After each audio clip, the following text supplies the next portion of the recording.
Hello everyone, this is doctor Bharti Goyal. Friends, आज का हमारा टॉपिक है heart. So what is heart? ये तो हमें सबको पता है। Heart is the most important organ in our body. जो हार्ट की फंक्शनिंग है, ये थ्रू आउट लाइफ फंक्शन जो है उसका, वो एफिशिएंटली होता रहेगा, तभी हम एक नॉर्मल और रिदमिक लाइफ जो है वो लीड कर सकते हैं। अगर हमें हमारी ईसीजी, हमारा इको और लिपिड प्रोफाइल, ये सब चीज़ें हमें नॉर्मल रखनी है फॉर अ हेल्दी हार्ट। तो ये सब चीज़ें यंगस्टर्स में जनरली हम इस चीज़ को लेकर थोड़े से रिलैक्स रहते हैं कि हार्ट हेल्दी ही होगा। लेकिन जैसे जैसे हम 35 प्लस की एज में जाते हैं तो ये चीज़ मोर इम्पॉर्टेंट हो जाती है कि हमारा हार्ट जो है वो हेल्दी है, हमारे हार्ट की फंक्शनिंग हेल्दी है, हमारे हार्ट की आर्टरीज और वेल्व्स जो हैं वो हेल्दी हैं। तो lipid profile, ECG, echo, TMT, ये टेस्ट ऐसे हैं जो 35 प्लस की एज में आई रिकमेंड कि हमें साल में एक बार ज़रूर करवा लेने चाहिए, ताकि हमें एक अनटाइमली किसी भी तरह की इमरजेंसी से हम बच सकें, या फिर हम प्रिपेयर्ड हो सकें कि हमारे हार्ट में कुछ ऐसी दिक्कतें आ रही हैं, तो हमें ये चीज़ का ध्यान रखना है, ये चीज़ अपने पास होनी चाहिए।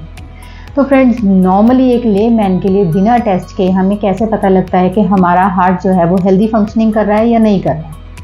अगर आपको चलने से सांस चढ़ रहा है, नॉर्मली ये ब्रेथलेसनेस हम अपने रेस्पिरेटरी से लिंक करेंगे कि हमें सांस लेने में दिक्कत है, तो शायद हमारे लंग्स में कोई प्रॉब्लम है। नहीं, ऐसा नहीं है। अगर हमें सांस लेने से दम चढ़ रहा है, ब्रेथलेसनेस हो रही है, तो उस चीज़ का लिंक जो है वो आपके हार्ट से भी उतना ही है। Next thing is sweating, pain chest, dizziness, ये सब सिम्टम्स आपके हार्ट से रिलेटेड हो सकते हैं। अगर आपको आजकल लेटेस्ट हम ये भी देख रहे हैं कि एक एसिडिटी का फीलिंग, एक एपिगैस्ट्रिक पेन, यहाँ पे दर्द होगा, एसिडिटी की फीलिंग होगी, इन सम केसेस हम वहाँ पे देखते हैं कि ये भी सडन कार्डियक अरेस्ट या हार्ट फेलियर का सिम्टम हो सकता है। So you need to be very cautious about your heart's health. तो सबसे ज़रूरी है कि अपना स्ट्रेस मैनेजमेंट रखें। लाइफ है, स्ट्रेस आएंगे और बार बार आएंगे, लेकिन उस स्ट्रेस को हमने उस लेवल तक मेंटेन रखना है कि वो हमारी फिज़िकल हेल्थ को अफेक्ट ना करे, और अगर वो कर रही है तो हमें उसके लिए ट्रीटमेंट लेना है कि वो हमारी फिज़िकल हेल्थ तक ना पहुंच पाए। दूसरा है आपके स्लीपिंग आवर्स, सोने के घंटे अच्छे होने चाहिए। थोड़ा कम घंटे सोने वालों को थोड़ी दिक्कतें ज़्यादा आती हैं।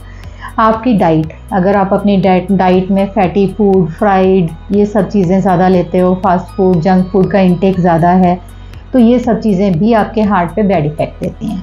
तो इसलिए आप क्या खा रहे हो, बैलेंस डाइट खाओ अपनी, और वाटर इंटेक अच्छी रखो, फ्रूट इंटेक अच्छी रखो। ये सब चीज़ें आपकी हार्ट की हेल्थ के लिए बहुत अच्छी हैं। इसके अलावा आपका मॉर्निंग रूटीन, आपकी डे टू डे एक्टिविटीज़, इसमें एक्सरसाइज, वॉक, कुछ भी योगा, मेडिटेशन, कुछ ना कुछ आप ऐसा वर्कआउट ज़रूर रखें ताकि आपके जो ब्लड का सर्कुलेशन है वो प्रॉपरली चलता रहे। लेकिन फ्रेंड्स, कुछ ऐसी मेडिकल कंडीशंस हैं जो कि आपके हार्ट को अफेक्ट करती हैं, जैसे कि डायबिटीज़ में कहीं ना कहीं सेकेंडरी तौर पे हमारा जो हार्ट है वो अफेक्ट होता है। इसलिए डायबिटिक्स को बहुत कॉशियस रहना है कि एक तो उनका जो शुगर लेवल है उसको मेंटेन रखें, अपने डायबिटीज़ का ट्रीटमेंट मेंटेन रखें, रेगुलर रखें, अपनी डाइट रेगुलर रखें, और एट शॉर्ट इंटरवल्स अपने हार्ट की मॉनिटरिंग भी करवाते रहें। Now comes homeopathic part. Friends, अगर आपके हार्ट में कोई भी दिक्कत है, चाहे वो हाइपरटेंशन की प्रॉब्लम है, लो बीपी है, हाई बीपी है, दोनों केसेस में, या आपके हार्ट का जो है, अगर हम इको में देखें कि फंक्शनिंग कम है, लाइक ईएफ जिसे हम बोलते हैं, इजेक्शन फ्रैक्शन लो है, या आपके हार्ट में वेल्व्स में कोई दिक्कत है, या आपके हार्ट में अदरवाइज जो है हार्ट के मसल्स वीक हैं, चेस्ट पेन हो रहा है, इन सब केसेस में हमारे पास होम्योपैथी में आपकी प्रॉब्लम्स का बहुत ही अच्छा और परमानेंट सॉल्यूशन है, जिसमें कि हम बहुत सी ऐसी मेडिसिन आपको देते हैं जो कि आपकी कल को बाईपास, एंजियोग्राफी, ऐसी सीरियस जो बड़े आपके सर्जिकल प्रोसेसेस हैं उनसे आपको बचा सकती हैं। For that you need to contact me. This is doctor Bharti Goyal. Have a good day. Bye bye.